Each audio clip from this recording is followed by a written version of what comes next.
The world of professional wrestling is built on a very specific agreement between the performers and the audience. We, the fans, know it's a show. We tune in every week to watch heroes and villains tell stories, pulling off incredible moves that seem to defy the laws of physics. The high-flying risks, the bone-jarring slams, it's all part of a carefully produced spectacle.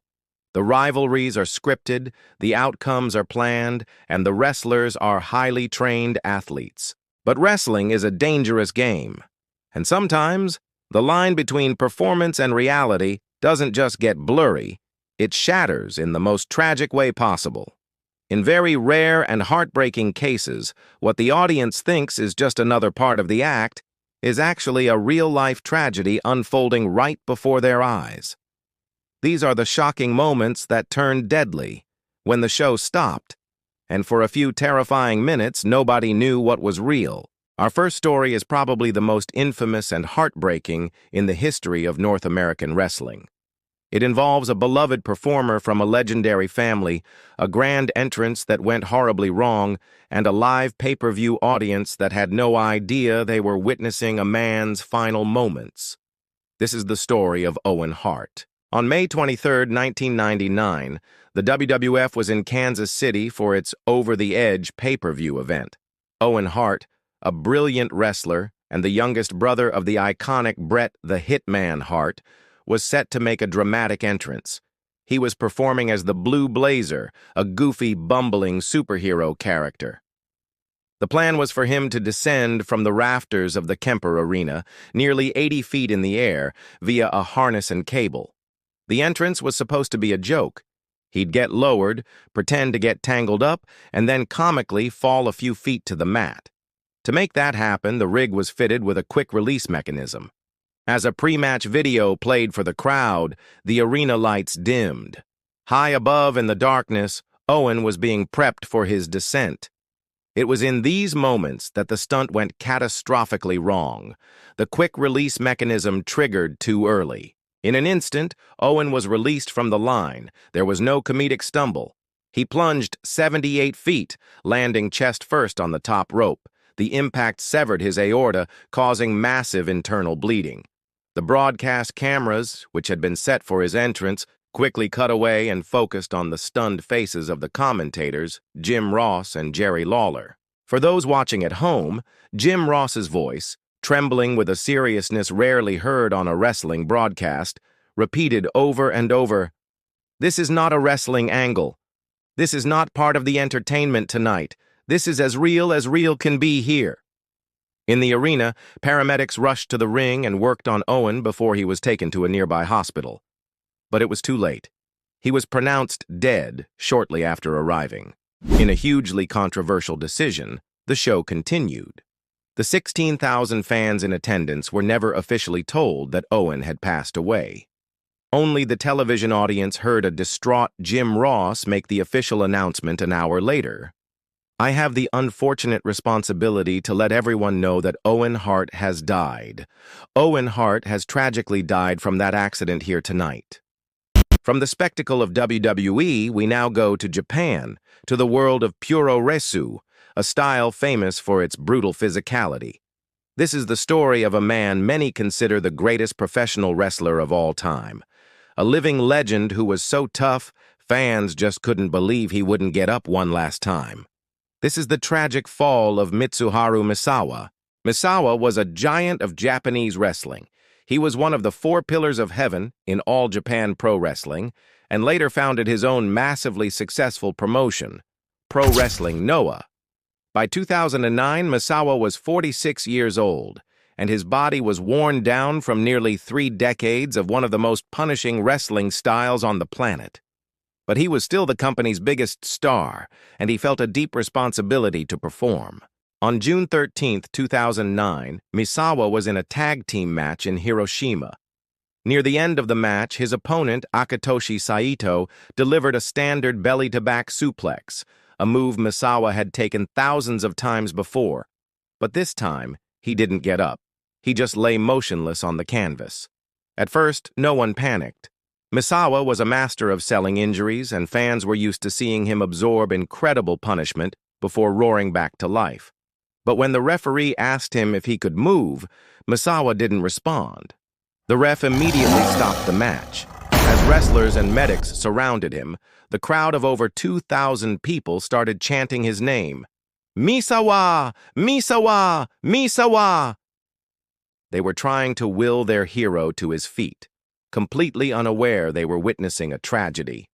A doctor in the audience even jumped into the ring to perform CPR, but it was no use. It's believed the suplex caused a catastrophic injury to his cervical spine, triggering cardiac arrest.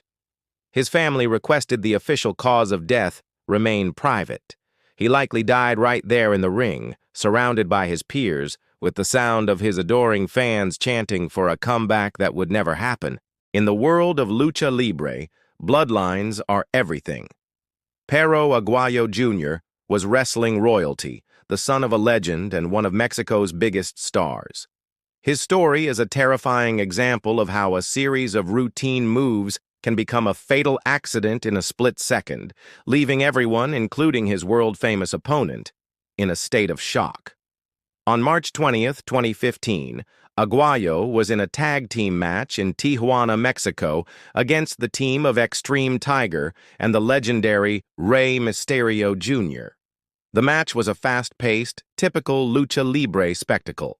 The tragic sequence started when Mysterio drop-kicked Aguayo to set him up for his signature 619 finisher. Aguayo landed hard on the middle rope, which then snapped back and struck his neck and trachea area with violent force.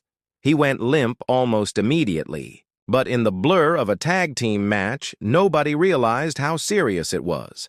The match actually continued for nearly 2 minutes while Aguayo was slumped motionless on the ropes.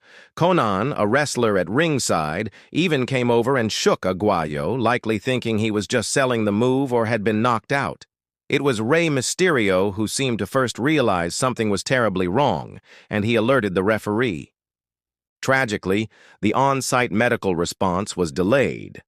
Aguayo was eventually taken from the ring on a piece of plywood and transported to a hospital, where he was pronounced dead in the early hours of March 21st. An autopsy later revealed he died from cardiac arrest caused by a cervical stroke, the result of 3 fractured vertebrae.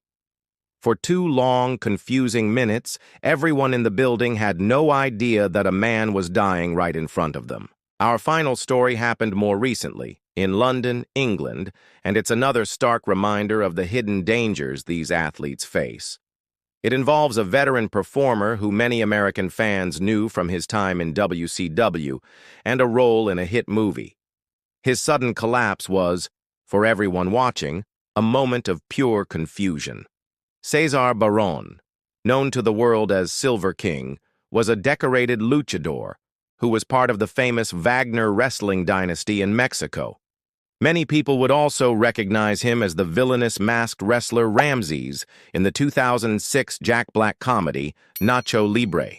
On May 11, 2019, the 51-year-old was wrestling at a Lucha Libre World event in London against his old rival Juventud Guerrera. The match seemed normal until Silver King went for a pin.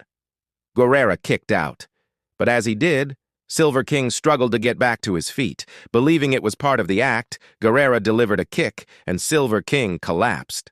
Guerrera went to pin him, but King was unresponsive. The referee, also seemingly confused, made the 3 count to end the match. To the audience, the whole thing just felt strange. One fan later told the BBC, "It felt like it was staged. Obviously, it was quite normal in the fight." The illusion shattered when other wrestlers rushed to the ring, a defibrillator was brought out, and the music cut. Silver King had suffered a massive heart attack right in the middle of the ring. Despite the efforts of the medical team, he was pronounced dead at the scene. What the audience first thought was just a weird, awkward ending to a match was actually the final moments of a man's life. The world of wrestling asks us to suspend our disbelief. We cheer, we boo, and we get lost in the drama, all while knowing it's a performance. But the stories of Owen Hart, Mitsuharu Misawa, Perro Aguayo Jr., and Silver King are chilling reminders of the very real risks these athletes take every single time they step through the ropes. Their deaths weren't storylines. They were real. They were tragic, and they happened with the cameras rolling. These were men who dedicated their lives to entertaining us. And while their final moments were shrouded in confusion, their legacies as incredible performers who made the ultimate sacrifice for their craft should never be forgotten.